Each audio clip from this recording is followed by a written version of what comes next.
control to water management, there's a lot more to groundskeeping than you might think. Hi, Adrian? Yes. I'm Viviana. Nice to meet you. Nice to meet you too. My name is Adrian Van Dyke.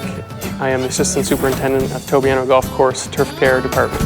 This looks cool. Are we working on this today? Yeah, we're going to take this out on course, and you can grab a cart and follow me out if you'd like. The landscaping and grounds maintenance world includes a lot of different aspects. You can basically look after anything that grows, grass, trees, plants. Grounds maintenance can cover a vast array of things as well. Road upkeep, trail maintenance, stonework, a lot of leveling of ground, spraying fertilizers, spraying pesticides, maintaining bunkers, so raking sand. Typical day for me, arrive at 5:30. Usually myself and the other managers will have a brief meeting, discuss what we're going to do for the day, and we head out on course about 6 o'clock. The bunker. Okay, this is the bunker. So this is where you get to start on your first day here. It's a practice we do on a daily basis. Two people normally take 4.5 hours to do 95 bunkers. So wow. Very fast pace. Basically, you rake all the edges and the bottom, smooth it out. So the golfer, if he hits his ball in here, he can hit it out easily onto the green. Basically forward and reverse. Drop it all in and I'll explain the rest. Woo. First thing normally that you start with is raking bunkers, and once you master that, then you can move on to different machines. As your skills get better and better, then you get to operate more expensive machinery. For example, if you're shaping a lawn, someone's residential lawn that you're going to grow grass on, you need to be able to really use your tools to make it a perfectly smooth surface. You know, use special instruments like lasers and levels to make sure that you have exact elevations and exact grades.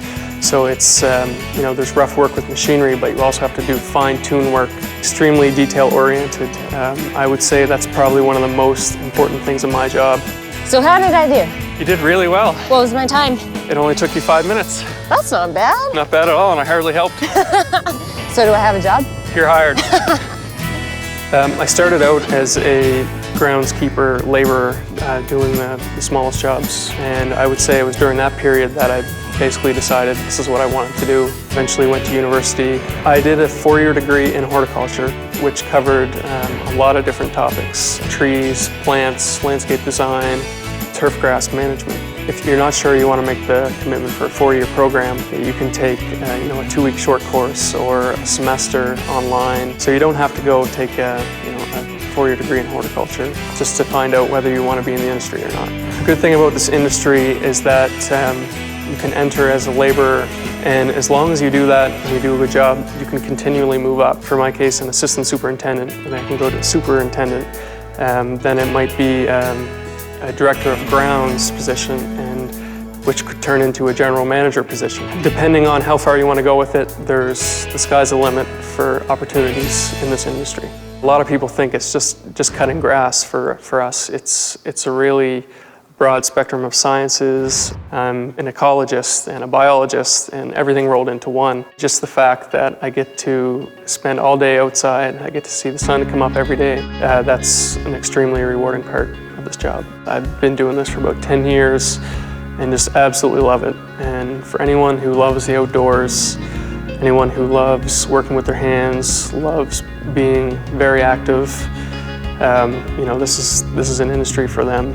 Adrian, thank you so much. I had a great time. You're passionate about your job and it shows. Once again, this is Career Trek and I'm Viviana reminding you that this career could be yours. We'll see you next time.